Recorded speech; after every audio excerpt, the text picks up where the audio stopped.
2 years in the past, my partner, our closest companion, and I found ourselves at an unconventional Halloween gathering for a college we had no affiliation with.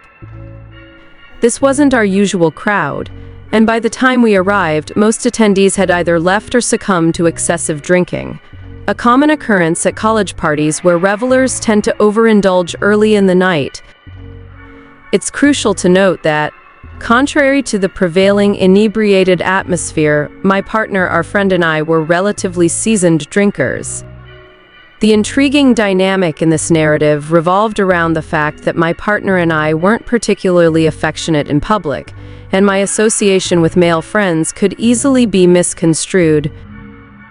Despite my standoffish demeanor towards strangers, I prided myself on maintaining a disengaging attitude to ward off unwanted encounters. Now, the focus shifts to Muhammad, the host of this peculiar gathering. As we approached, we found him outside, engrossed in conversation with a girl who promptly departed upon our arrival. Muhammad confided that he had just been rejected by her. In an attempt to uplift his spirits, we offered the classic "plenty of fish in the sea" advice, urging him not to let it dampen the festivities. Little did we know, Muhammad interpreted this as an invitation. From that moment on, Muhammad seized every opportunity to drape his arm over my shoulders. He seemed offended when I brushed him off, persistently following us from room to room. Muhammad, already in a heavily intoxicated state, became the focal point of our attention. We delicately left rooms to escape his persistent company, only for him to tag along moments later. Our suspicions deepened when, in an attempt to gather information about our host, we encountered the girl who had supposedly rejected Muhammad earlier. She revealed that she had never met him before our arrival, and he had, in fact, tried to kiss her. Other partygoers dismissed his behavior as typical for Muhammad when he drinks.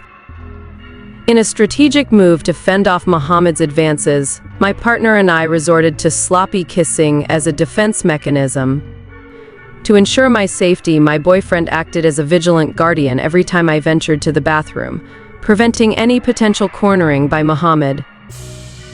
As the night progressed, Muhammad's alcohol consumption escalated, and my best guy friend left with his designated driver, leaving my boyfriend and me to navigate the peculiar situation. Despite Muhammad's unsettling behavior, we continued to have a good time, making plans to leave after depleting the party's alcohol supply. Seated on the couch with a bottle of Jamo, my boyfriend and I were determined to enjoy the remaining moments.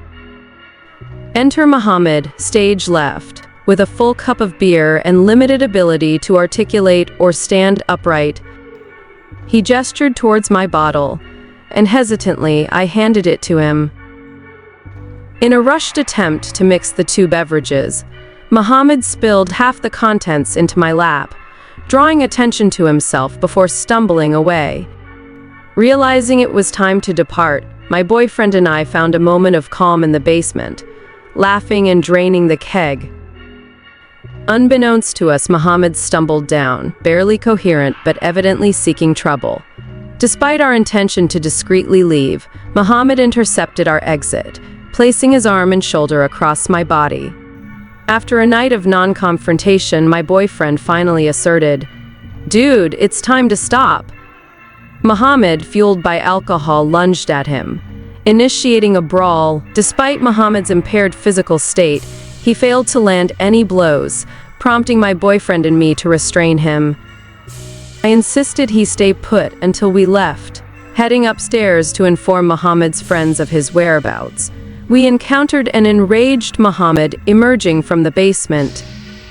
In a disturbing twist, his bloodshot eyes lacked awareness, resembling an animalistic state.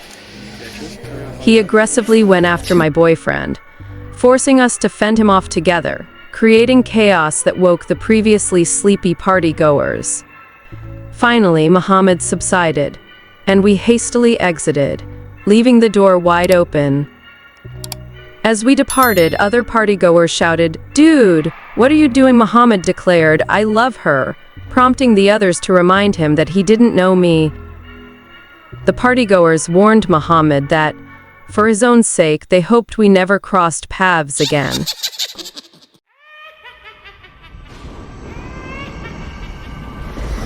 The night descended upon Havana like a shroud, cloaking the city in an eerie stillness.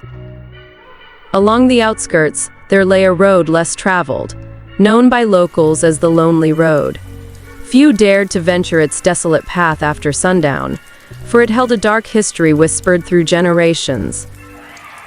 On a moonless night, Maria, a curious soul with an adventurous spirit, found herself drawn to the mysterious allure of the Lonely Road. With each step, the air grew colder, and shadows danced ominously on the crumbling pavement.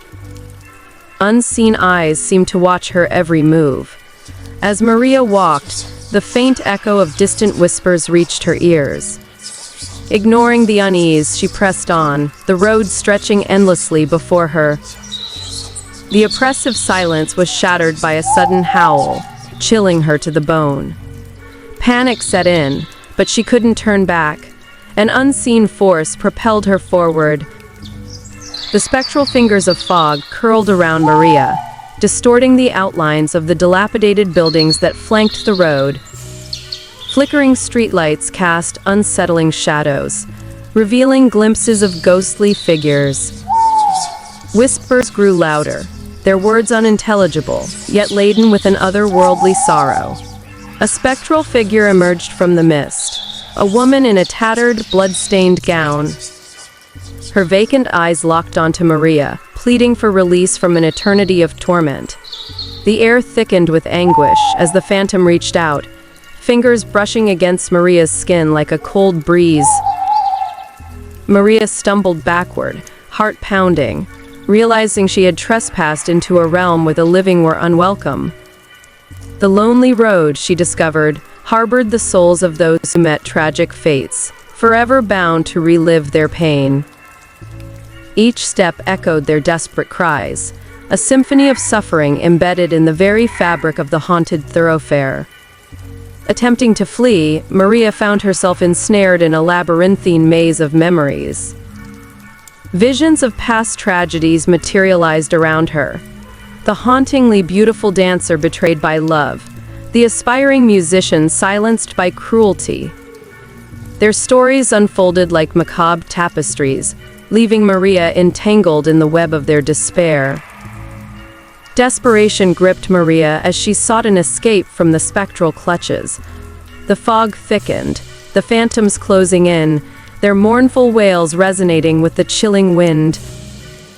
The Lonely Road, it seemed, craved companionship, and Maria unwittingly became a part of its haunted narrative. In the heart of the ghostly vortex, Maria discovered an ancient weathered diary. Its yellowed pages told tales of treachery, lost love, and unspeakable tragedy, binding the spirits to the Lonely Road. With each revelation, the anguish intensified, and Maria understood that breaking the cycle required a sacrifice. Driven by empathy and a newfound understanding, Maria made a choice. The diary crumbled to dust in her hands, releasing the tormented souls from their spectral chains. As the fog lifted, the road transformed into a tranquil pathway bathed in soft moonlight.